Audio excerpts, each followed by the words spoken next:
9 мерки срещу монополите представиха от гражданска листа „Модерна България“. От коалицията ще работят за създаване на граждански борд за контрол върху ДКЕВР, за индивидуални договори с топлофикациите и отпадане на такса сградна инсталация.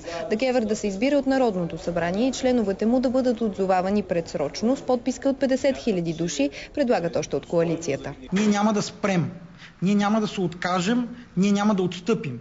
Ще защитаваме в следващия парламент, както сме го правили, както го правим сега извън парламента.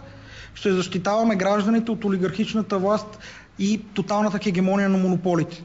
Ще защитаваме гражданите от това монополите да дерибействат върху тях.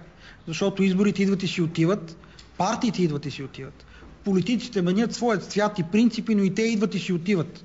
Това обаче, което остава константа в нашия живот, за съжаление, са сметките. С 9 будилника, които зазвъняха едновременно от гражданска листа „Модерна България“, символично показаха събуждането на гражданите, които не желаят да са крепостници на монополите. Купуването и продаването на гласове е престъпление.